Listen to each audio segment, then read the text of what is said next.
Dans cette vidéo, on va voir ensemble comment créer une opportunité sur un client ou sur un prospect et faire le devis à l'intérieur de cette opportunité. Pour faire l'opportunité, deux possibilités. Soit on se rend sur la fiche du compte, soit on va directement ici ajouter une opportunité via le bouton de création rapide. Vous avez le volet de création qui s'affiche et on va l'appeler mise en place du contrat. C'est vraiment, encore une fois, le nom de l'opportunité, le nom du dossier, le nom du besoin du client. On va choisir notre pipe. Ici, dans ce cas-là, on a deux pipes, la vente additionnelle ou la vente de nouveaux dossiers. On est sur de la vente additionnelle parce que ça concerne un client et on pense a priori qu'il y en a pour 6 000 €. Si on part effectivement de ce bouton de création rapide, eh bien évidemment, il va falloir aller sélectionner le nom de la société. Vous tapez une partie de son nom. Coban va vous proposer ce qu'il a dans votre base de données. Vous le sélectionnez. Et puis bien sûr, vous pouvez renseigner un commentaire ici si besoin. C'est pas nécessaire, c'est pas obligatoire et c'est vous qui décidez ce que vous affichez ici. L'affectation, par défaut, cette opportunité m'est affectée à moi parce que c'est moi qui suis en train de la créer, mais je pourrais très bien l'affecter à un de mes collègues. Et si besoin, je peux rajouter ici le contact de la société avec lequel je suis l'affaire. L'ordre dans lequel vous affichez les champs qui sont là et les champs que vous affichez, bien sûr, ça se paramètre côté administrateur dans la personnalisation des opportunités. Nous, on va ajouter et ouvrir cette opportunité. Et on a la fiche de l'opportunité qui apparaît ici. Encore une fois, je le redis, cette fiche, elle est personnalisée. Donc, vous voyez, c'est un mode d'affichage que j'ai choisi ici sur ce Coban-là. Mais vous savez que vous pouvez personnaliser. On est bien sur une opportunité du processus vente additionnelle. On est à la première étape de sollicitation du client qui s'est mise par défaut. Le nom de mon opportunité et on est bien sur une opportunité en cours, c'est-à-dire qu'elle n'est ni gagnée ni perdue. On retrouve ici la société et son contact, mon affectation et si besoin ici la possibilité de taguer cette opportunité. Dans la présentation de cette fiche, aujourd'hui, moi j'ai décidé que je mettais des informations générales ici avec des informations et mon commentaire et que j'affichais mon fil d'actualité ici en onglet. Encore une fois, ça c'est personnalisable. Beaucoup d'entre vous ont choisi d'afficher différemment. J'ai mon onglet documents si jamais j'ai besoin de rajouter des pièces jointes et je vais aller directement dans le widget des devis, créer un devis. Quand je crée un devis, on va d'abord me demander le nom de ce devis. La plupart du temps, il a le même nom, le même titre que l'opportunité, mais on peut très bien le changer pour que quand ça s'affiche pour le client, ce soit peut-être plus lisible pour lui. On va choisir un modèle de document, vous pouvez en avoir un ou plusieurs dans Coban, vous le savez, ici moi je n'en ai qu'un, et si jamais on veut récupérer un modèle de devis, c'est-à-dire un devis type qu'on aurait fabriqué par ailleurs auparavant, on peut le choisir ici. Moi je fais simple aujourd'hui, j'ajoute et j'ouvre, je ne récupère pas de modèle de devis, et j'ouvre mon interface devis. Sur cette interface, qu'est-ce que j'ai? Le libellé de mon devis, son numéro qui s'est incrémenté automatiquement bien évidemment, et son statut, vous voyez qu'aujourd'hui pour l'instant il est en brouillon. J'ai également dans ce premier volet qui s'affiche la société et le contact, mon affectation, le modèle de document que j'ai choisi et vous voyez que je pourrais ici avec le crayon le modifier si besoin, mais là c'est pas le cas, je vais vraiment laisser ça. La structure sur laquelle je travaille. Ici, je suis sur une structure, la Société de la Drôme libre. Je pourrais travailler sur d'autres structures. C'est ma structure juridique, ma structure de facturation. Aujourd'hui, le 15 avril, la date du devis ou la date d'envoi s'est incrémentée automatiquement. Si je renvoie ce devis dans 15 jours, évidemment, la date va changer.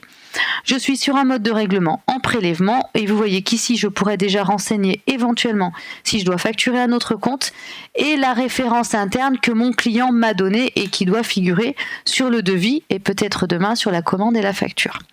Tout ça, c'est des champs optionnels. Vous avez à droite le lien vers l'opportunité qui est cliquable pour revenir à l'opportunité et un commentaire interne si vous avez besoin, vous, d'avoir un commentaire interne sur ce devis. Si vous saisissez du texte, pensez bien à enregistrer pour le retrouver. Encore une fois, ce champ-là n'est pas obligatoire.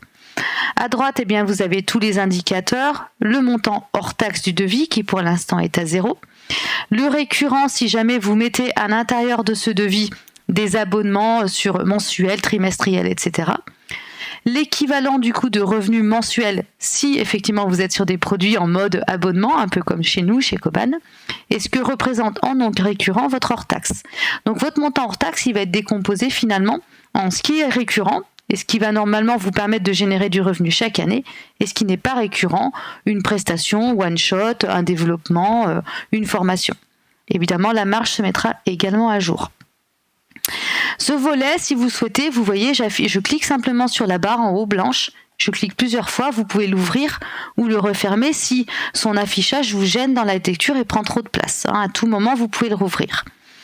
Ici, je l'ai fermé pour vous montrer que dans le détail de mon devis, j'ai l'en-tête que je vais pouvoir renseigner. C'est vraiment un champ texte qui va apparaître en haut de votre document PDF. Vous avez au milieu la partie qui va vous permettre de rajouter des sections et des lignes pour vraiment fabriquer le corps de votre devis. Et en bas, le pied de page. Les champs en tête et pied de page, ce ne sont pas des champs qui sont obligatoires à remplir. Si vous les renseignez, c'est vraiment du texte et pensez bien évidemment ici à enregistrer. La partie corps de devis, elle est composée par défaut d'une section. Une section, c'est un paragraphe dans lequel vous allez rajouter plusieurs lignes de produits ou une seule. Vous n'êtes pas obligé de rajouter d'autres sections. On va le faire ici pour l'exemple. J'ajoute une section. Et on mettra par exemple ici le lot 1, dans lequel on va mettre un ensemble de produits. Et ici, avec le petit crayon, le lot 2. À chaque fois, vous validez votre saisie par une entrée clavier. Vous avez ici des petits champs qui vous permettent éventuellement de mettre un commentaire sur chaque section. Encore une fois, ce sont des champs optionnels. Vous les mettez si vous voulez préciser avec du texte au client des éléments techniques, par exemple sur ce lot 1. Maintenant que vous avez créé vos sections, à tout moment, bien sûr, vous pouvez les supprimer ou les déplacer, vous voyez, avec l'icône ici avec les petits points verts. Pour ajouter une ligne de produit, c'est très simple. Vous rajoutez une ligne de produit et vous allez sélectionner les produits. Selon les paramétrages que vous avez faits, soit la sélection se fait directement avec les produits, donc là c'est ce qu'on va faire, soit la sélection se fait avec une entrée par famille, catégorie de produits, et ensuite les produits de cette famille. Mais ça dépend du paramétrage que vous avez fait sur votre outil. Moi ici, je vais sélectionner une formation expert. Je peux mettre ici un détail, des dates, etc. J'ai mon unité, la quantité que je souhaite mettre, je vais en mettre par exemple 3 ici. Et vous voyez que vous avez le prix unitaire de vente, éventuellement une remise en montant, le total hors taxe de vente, la TVA incrémentée par défaut et le total. Dans cet exemple-là, vous voyez que moi, j'ai décomposé mon produit avec un prix de revient et une marge. Ce n'est pas forcément le cas dans votre Coban, mais si c'est le cas, ça s'affiche ici. Et vous pouvez piloter, par exemple, une remise en pourcentage ici, qui viendra se calculer en montant là. Dans mon cas, moi, si j'ai terminé, je vais simplement valider, c'est important, la ligne ici avec le petit bouton vert. Attention, si vous restez comme ça, pensez bien que vous avez commencé à faire une saisie, mais vous ne l'avez pas validée. Donc votre devis est toujours à 0. Cette ligne n'est pas enregistrée. Donc il faut vraiment valider avec le petit bouton vert. Et ça y est, cette fois-ci, la ligne est validée. Vous allez pouvoir rajouter, bien sûr, plusieurs lignes de produits. Vous avez compris la logique. Je choisis mon produit, je gère mes quantités, mes prix. Et surtout, à chaque fois, vous pensez à valider. Les petites flèches qui sont à droite de chaque ligne validée vont vous permettre éventuellement de changer l'ordre dans lequel vous affichez ces produits à l'intérieur de la section. Donc vous pouvez les monter, les descendre. Si vous vous êtes trompé, vous pouvez supprimer une ligne avec la poubelle et vous pouvez remodifier une ligne avec le crayon pour changer une quantité, un prix, etc. À chaque fois, la même logique, pensez à bien valider. Quand vous avez fini, eh bien en fait votre devis est terminé et vous voyez que si je réaffiche mon en-tête, j'ai les calculs qui se sont faits automatiquement. Dans cet exemple-là, je n'ai aucun produit d'abonnement ou de contrat, j'ai vraiment que de la prestation, donc j'ai uniquement du non récurrent dans mon devis et je n'ai pas de récurrent, donc pas de calcul de récurrent ni de revenu mensuel. C'est normal. Si votre devis est terminé, vous allez bien sûr vouloir l'envoyer directement depuis Coban à votre client. Avant ça, évidemment, on va avoir envie de le vérifier et de vérifier qu'effectivement il s'affiche comme il faut avec notre modèle de document. Pour cela, vous descendez sur le bouton bleu Exporter, vous cliquez sur Exporter et vous choisissez en général en PDF. Coban est en train de générer le devis PDF avec votre modèle de document, votre masque de document et l'ensemble des informations.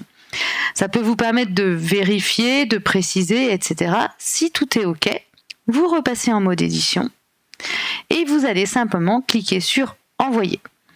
Coban prépare le mail, il va donc évidemment mettre en destinataire le contact de la société auquel vous souhaitez envoyer le devis. Vous pouvez bien sûr choisir d'autres contacts à l'intérieur évidemment de la société. Vous pouvez également mettre en pièce jointe ou en copie cachée, vous voyez ici des collègues de travail qui utilisent Coban. Bref, vous faites ce que vous voulez.